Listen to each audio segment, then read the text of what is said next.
Buhairah berkata, "Sekarang justru kau yang menganggap masalahnya sudah selesai.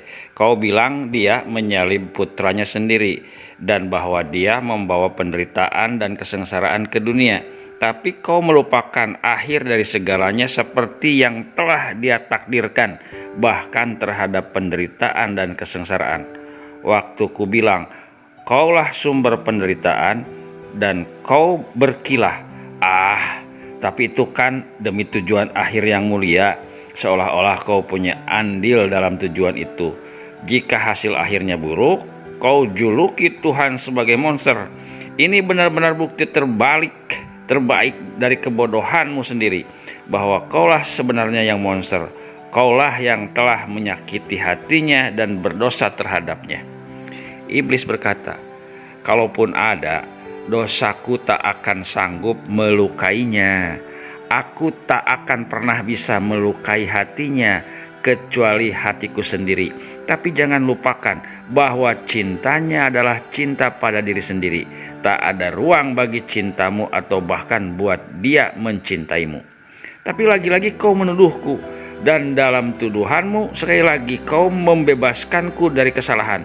Cobalah barang sekali ini menilai secara adil di antara kami, antara dia dan aku. Dia berkuasa menyesatkan siapapun yang dia kehendaki. Tak ada dayaku untuk berbuat begitu, kecuali jika dia sudah putuskan demikian sebelumnya. Kenapa kau selalu begitu mudah mengatakan bahwa semuanya boleh-boleh saja dalam kebusukannya, sementara semua kebaikanku tak pernah kau pandang dan dipandang sebelah mata?" Pertimbangkanlah nasibku sebagai seorang hamba dan pelayan bagi sang tiran. Aku tak akan sesumbar ingin menumbangkan tiraninya, karena aku juga merupakan instrumen tiraninya. Tapi kau seperti para sahabat Yakobus, beraninya mencercaku untuk dosa-dosa yang tak pernah ada. Aku ini sama tak bersalahnya seperti Yakobus, sementara kau seperti para sahabatnya memfitnah aku, terlalu pengecut untuk mengatakan yang sebenarnya pada Allah. Ketika amarahnya mereda, tiba-tiba iblis tersungkur dan menjambaki rambutnya sendiri serta menangis terisak-isak. Air mata darah bertaburan di antara debu. Buhairah mendekat perlahan seraya meletakkan tangan di bahu iblis. Saat itu ia lebih tampak seperti seekor burung besar yang terluka, burung pemakan bangkai berbulu hitam, tapi dengan kedua sayap patah yang layak dikasihani. Iblis berkata, "Celaan-celaan ini merupakan pukulan bagiku. Dia pasti bisa menerima kritikku. Dia pasti mau memaafkan si tak berdaya ini dari pelanggaran cinta terhadapnya. Semalam aku tidur bersama salah seorang bidadari di surga. Pagi harinya dia sudah pergi. Cintaku, begitu bisikku kala kami berpelukan.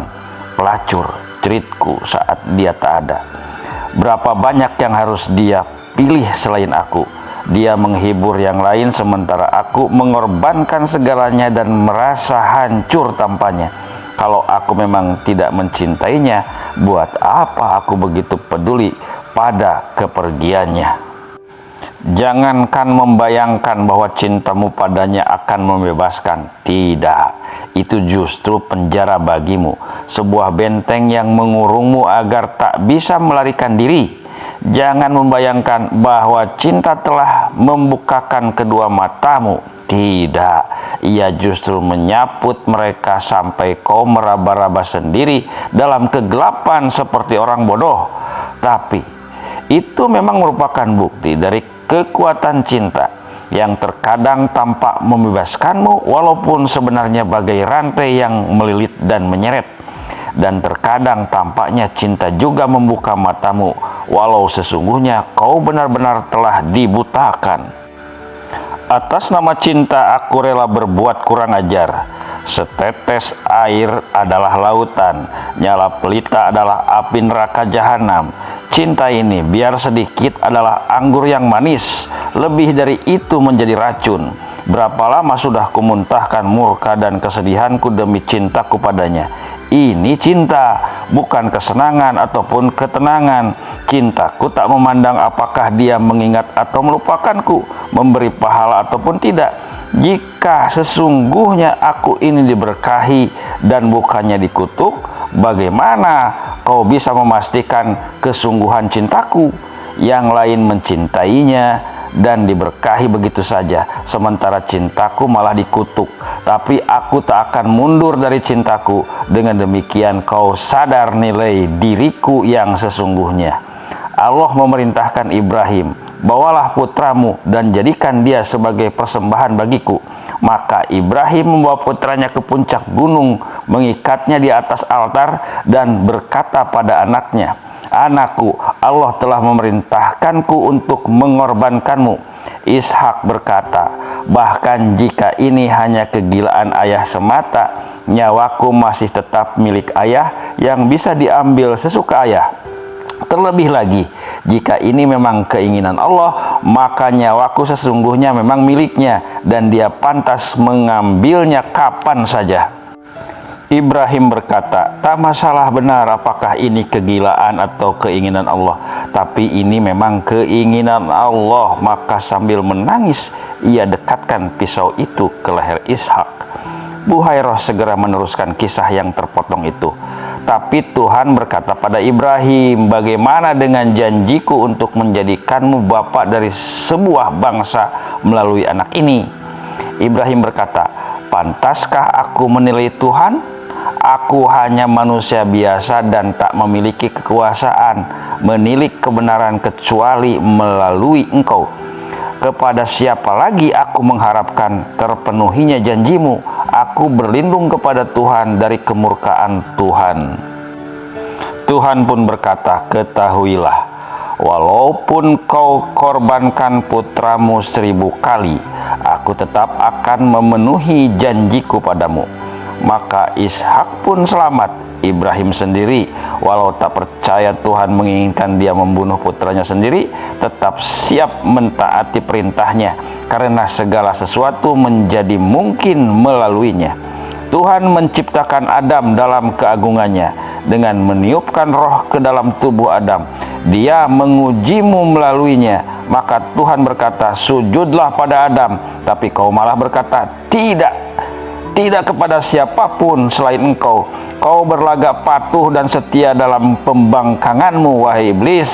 Saat kau mengamati Adam, kau tak mampu melihat Tuhanmu. Dalam kepicikan yang kau lihat memang hanya cermin, tapi kau buta terhadap keagungannya yang tercermin melaluinya.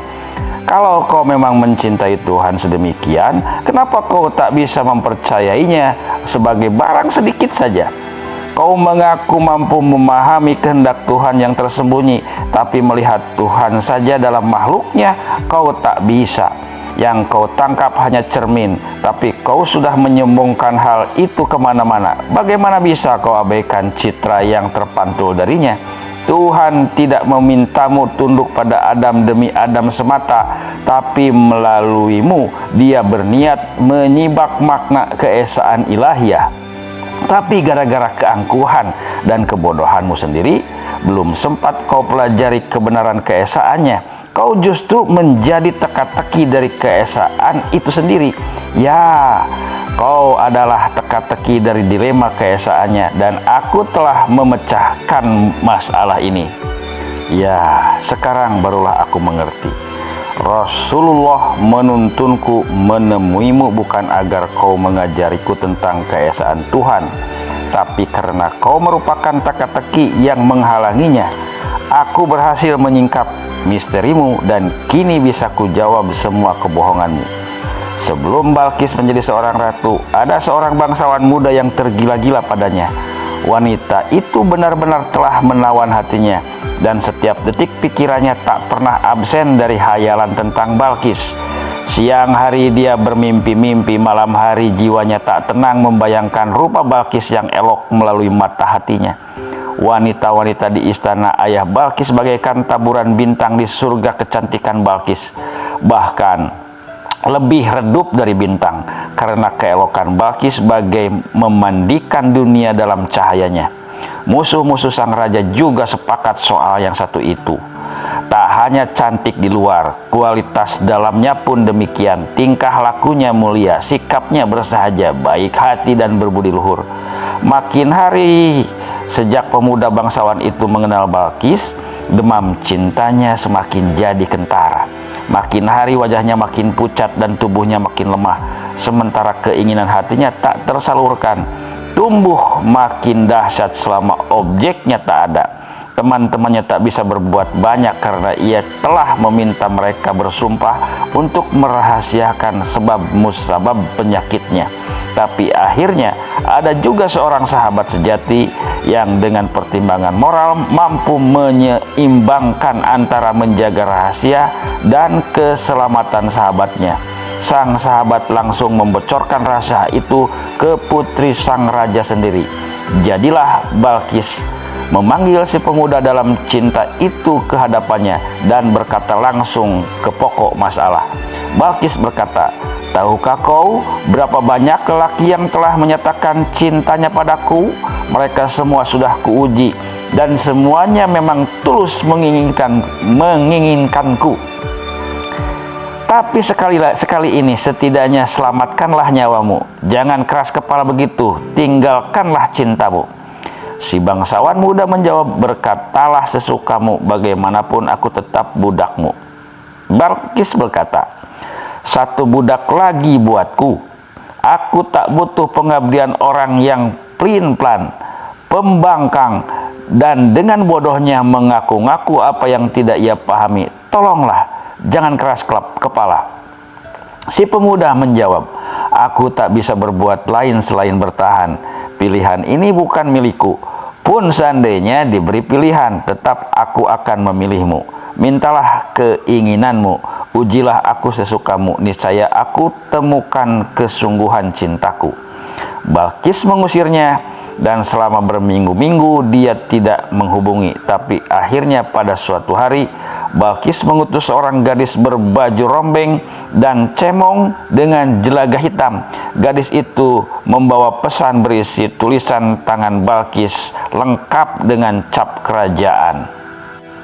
"Jika memang tulus cintamu padaku, bawalah gadis ini ke ranjangmu. Karena jika kau memang mencintaiku, maka dia juga akan mencintaimu." Si bangsawan muda menjadi marah sekali dengan berkata, "Bagaimana mungkin aku mengawini gadis ini? Balkis tak mungkin serius menyuruhku demikian. Ini gila, ini pasti ujiannya bagiku. Dia menyuruhku mengawini gadis ini untuk membuktikan bahwa aku tak sungguh-sungguh mencintainya lantaran tak sanggup menahan diri terhadap gadis lain. Tapi yang begini mana mungkin disebut ujian? Gadis ini begitu menjijikan, melarat, dan kotor." Ketika ia mengusir si gadis, tiba-tiba muncul dua prajurit menelikung lengannya. Sementara itu si gadis menyeka kotoran dari wajahnya dan menampilkan sosok aslinya yang tak lain adalah Balkis itu sendiri. Seketika itu juga si bangsawan menyesali apa yang telah dikatakannya. Balkis berkata, "Melalui ujian ini telah kuungkapkan watak aslimu. Jika kau memang mencintaiku demi aku, mestinya kau patuhi pesanku. Tapi kau mencintaiku demi dirimu sendiri dan karenanya tak mampu mengenaliku dalam bentuk lain selain dari imajinasimu sendiri. Kesombongan dan keangkuhan akalmu telah begitu membutakanmu. Iblis, kau telah mencampakkan rantai kepatuhan dan menyebut penolakanmu sebagai kepatuhan. Telah pula kau tanggalkan cintamu dan masih berani menyebut hal itu sebagai cinta. Kau mengolok-olok dan menyalahgunakan arti sesungguhnya dari keesaannya. Kau menyebut dirimu bertauhid tapi menempatkan diri sebagai sekutunya. Kau sebut dirimu sebagai instrumen kemurkaannya seolah kau tak tergantikan baginya. Kau membungkus diri dalam potongan-potongan kebenaran untuk menutupi kebenaran yang lebih besar. Ketahuilah bahwasanya Tuhan jauh lebih kuat dari yang kau bayangkan. Kau bilang dia tak akan sanggup mencapai tujuannya kecuali jika kau mau menerima jubah kutukannya. Asal kau tahu, Kemampuan dan kekuatan Tuhan jauh melampaui kemampuanmu untuk menolong ataupun menyakitinya. Iblis menyeringai mendengar uraian Buhairah. Kau benar-benar bodoh, Buhairah. Segala yang dia ajarkan padamu tentang aku tak lebih dari sekedar mitos dan bayang-bayang. Lihatlah kemiripanmu denganku. Sengaja kusembunyikan kebenaran ini darimu. Telah kututupi umat manusia dari hal ini, rahasiaku dengannya. Rahasia ini adalah bukti keintimanku dengannya. Aku diciptakan sebelum dia, ada maksudnya, kataku. Tapi aku tidak maksudkan ini sebagai aku lebih hebat atau lebih tinggi darinya. Seandainya saja kau tahu, mari, biar kuungkapkan rahasia kami padamu. Dia menciptakan manusia sebagai cerminanku. Dia berkata padaku, berperanglah dengannya, agar kau mampu membersihkan wujudnya dalam dirimu. Sejak Adam diciptakan, setelah Allah meniupkan esensi dosa-dosaku ke dalam tubuhnya, dia telah memerintahkanku untuk sujud. Dia perintahkan demi agar aku tak harus melihat yang sebenarnya, bahwa manusia sesungguhnya adalah sifat jahatku sendiri yang dibentuk dari tulang rusuk keangkuhanku. Aku tidak sujud, tapi memandang tajam ke arah Adam, merasa ngeri melihat dosa-dosaku sendiri yang diabadikan di dalamnya. Kalau saja aku bersedia sujud, aku pasti aman dan tetap terhijabi. Tetapi tidak, aku justru menghunus pedang melawan kalian semua, wahai manusia. Dia telah membuat semua dosaku mewujud di dalam diri manusia. Seluruh penciptaan adalah ujiannya. Bagiku, bukan aku yang harus diatasi oleh manusia, justru manusia yang harus bisa kuatasi. Kalian adalah musuhku, kalianlah abu dari apiku. Allah telah menarik kalian keluar, memanifestasikan seluruh kesalahanku dalam abu dan debu. Dan jika bumi sudah berhasil kubersihkan dari kalian semua, akan kuperas darah kalian dari selaput kebencian di hari kiamat kelak, saat waktu penangguhanku berakhir. Setelah kubasmi kalian semua dari seluruh penjuru jagat, saat aku tersucikan kembali, pada saat itulah dia akan mengembalikan tempatku di sisinya. Kedua sayap iblis membuka, lebarnya seolah-olah memadamkan kerdipan bintang. Kedua sayap itu terus mengembang sampai nyaris menyaput seluruh langit. Buhairah terjerembab dalam kengerian melihat wujud iblis yang asli. Rahang monster itu memanjang dan menggantung ke depan secara tak wajar, menampilkan serangkaian gigi tajam dan basah oleh air liur dan darah. Iblis menggeram, telah kuhunus pedangku melawan kalian semua, telah kuangkat sumpah untuk memusnahkan kalian. Dasar kutu busuk hina, perang melawan kalian adalah jihad adanya. Dalam kengerian yang luar biasa, beruntung sekali Buhairah masih mampu bersuara, bahkan berteriak, bohong, semua bohong. Memang sudah watakmu untuk mengatakan apa saja demi membenarkan kekejaman dan kebodohanmu. Tapi semua itu cuma rasionalisasi sesat. Kau selalu begitu, dan ketika cerminnya diserahkan ke tanganmu, kau bilang, kau membuat wajahku buruk. Tak pernah sekalipun kau akui pembangkanganmu dan malah menyalahkan pihak lain. Yang rakus bukanlah seorang asket petapa. Kurang nafsu makan bukanlah puasa yang sebenarnya. Barang curian bukan untuk amal. Tidak pula membayar pajak bisa disebut sebagai kedermawanan. Dan ceritamu barusan, aku heran bagaimana kau bisa menjaga kebohonganmu terus-menerus. Setiap argumenmu bila berdiri sendiri tampak bagai mutiara retorika dan logika, tapi jika disatukan mereka tampak konyol dan terlalu mencolok. Untuk setiap satu argumen kau buat 10 argumen lain yang kontradiktif satu sama lain. Tapi dongeng terakhir tadi benar-benar maha karya kebohongan. Kau bahkan telah mengalahkan kaum Marsionit dalam hal ini. Dari mana harus kumulai? Mestikah kutanyakan untuk apa Tuhan menciptakan para rasulnya dari manifestasi kekejianmu? Mestikah kutanyakan bagaimana bisa abu apimu saja mampu mengalahkan bahkan api itu sendiri? Mestikah kutanyakan bagaimana mungkin Tuhan terlibat dalam kebohonganmu pada umat manusia? Atau untuk apa dia harus berbohong tentang sifat asli kita masing-masing? Atau kenapa kau harus memilih untuk melindungi rahasia ini? Mestikah kutanyakan bagaimana caranya rahasia antara kau dan penciptamu itu bisa diketahui oleh makhluk hina sepertiku? Mestikah kutanyakan mengapa perang melawan kesombongan telah membuatmu menjadi begitu angkuh? Iblis perlahan kembali tenang. Kedua sayapnya ia lipat lagi. Lalu ia duduk di tepi sungai dan tertawa keras seperti burung gagak. Ia sama sekali tak berusaha menutupi tawanya. Sekejap Buhairah sempat melihat secuil keindahan wujud iblis yang asli sebelum terkutuk, dan tiba-tiba merasa sedih dan sayang bahwa Tuhan telah menciptakan makhluk seindah itu hanya untuk diusir kemudian.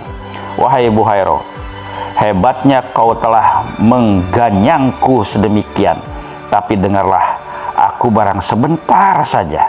Walau godaanku padamu tak berhasil, dengarlah sejenak. Biasanya umat manusia adalah mangsa yang mudah bagiku. Ibaratnya kau taruh kotoran dalam tas perhiasan pun manusia akan membayar sesuai beratnya.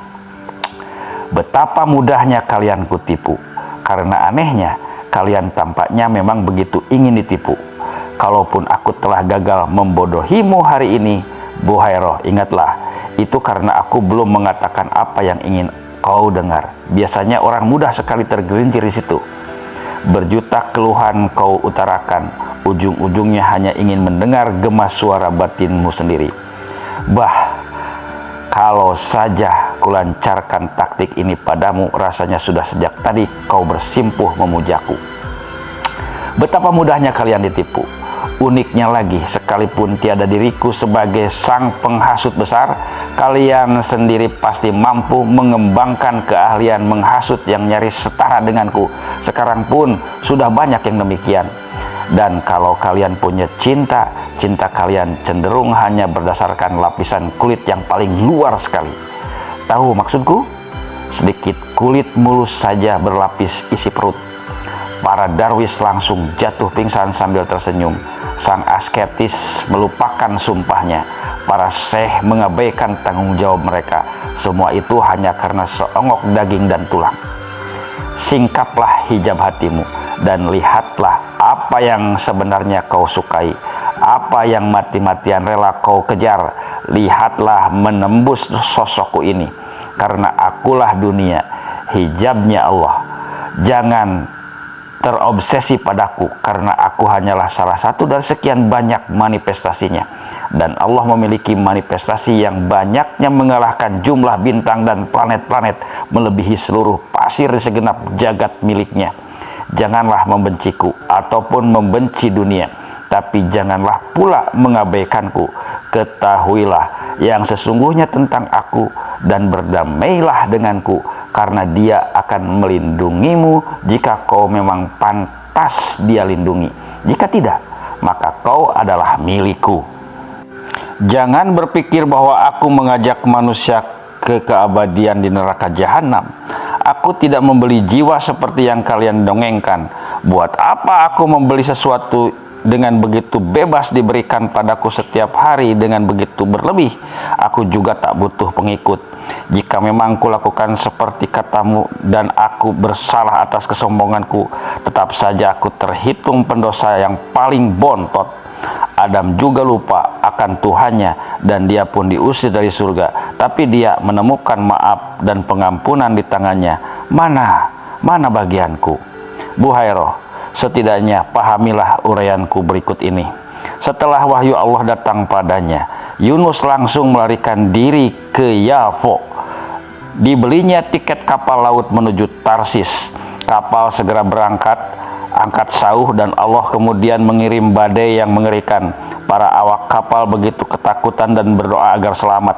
Sementara Yunus asik tidur di kabin bawah. Awak kapal sibuk membuang muatan ke laut untuk meringankan kapal agar tak tenggelam. Kapten kapal menemui Yunus dan segera membangunkannya. "Bangunlah, tukang tidur, dan berdoalah kepada Tuhanmu agar Dia menyelamatkan kita." Awak kapal segera memandanginya. Mata mereka syarat tuduhan bahwa badai itu pasti bawaan Yunus. Dan Yunus berkata, "Allah sedang marah kepadaku. Aku melanggar perintahnya dan lari darinya." Para awak kapal bertanya, "Bagaimana caranya menyenangkannya agar nyawa kita selamat?" Yunus berkata, "Lemparkan aku ke laut agar badai mereda." Para awak kapal berkata, "Kami tak mau membunuhmu." Yunus berkata, "Kalian bukan pembunuh, kalian semata-mata instrumen Allah yang sedang marah demi mengingatkanku. Percayalah, jika kalian lempar aku ke laut, kalian akan selamat." Dan ketika mereka menghempaskan Yunus ke laut, tiba-tiba laut menjadi tenang kembali seperti janji Yunus. Dan ketika Yunus tenggelam di balik ombak, Allah mengirimkan seekor ikan raksasa yang menelannya hidup-hidup. Di tengah kegelapan dan tak mampu bergerak, Yunus berkata, "Aku telah melarikan diri darinya dan dicampakkan dari hadiratnya, tapi dia tetap mau mendengar jeritan penderitaan dan kesusahanku. Dan walaupun aku dihukum, dia tetap melindungi dan menolongku, maka aku akan menyampaikan pesannya sesuai perintah. Sungguh, tak ada yang bisa kulakukan selain patuh, bahkan pada saat aku tengah membandel." Buhairah, ratapanku bukanlah teka-teki untuk anak-anak, tapi sebuah ketulusan. Pun andaikan aku dikalahkan dalam ketulusanku, jika memang tidak tulus, maka kebohongan yang kubuat sesungguhnya datang dari rasa malu, bukan keangguhan. Namun demikian, rasanya aku sudah cukup banyak berkata-kata. Dan benar bahwa bahkan para rasulnya pun seperti Yunus tergoda oleh hasutanku untuk mempertanyakan Allah. Tapi kau telah mengalahkan aku, dan karenanya telah pula mengatasi masalah kesesatan berpikir tentang hal-hal yang berlawanan dan misteri tentang keesaan Allah. Aku memang dikutuk sampai akhir zaman, tapi aku tetap tidak akan pernah sujud demi Adam. Apakah jubah kutukan ini memang sengaja kuterima atau disematkan karena pembangkanganku? Tetap saja aku lebih memilih untuk bertahan, karena bahkan dalam posisi berlawanan ini aku tetap hambanya. Aku memang dikutuk, tapi memiliki harapan. Aku tak bisa menyembahnya karena merasa malu di hadapannya. Di hadapan Yang Maha Pengasih adalah sebuah dosa untuk sampai merasa putus asa terhadap pengampunannya. Barangkali kaulah yang akan berdoa kepadanya atas namaku dan memohonkan ampunannya, betapapun remeh rasanya bagimu. Ingatlah aku, Buhairah, sebagaimana Musa mengingat Maryam.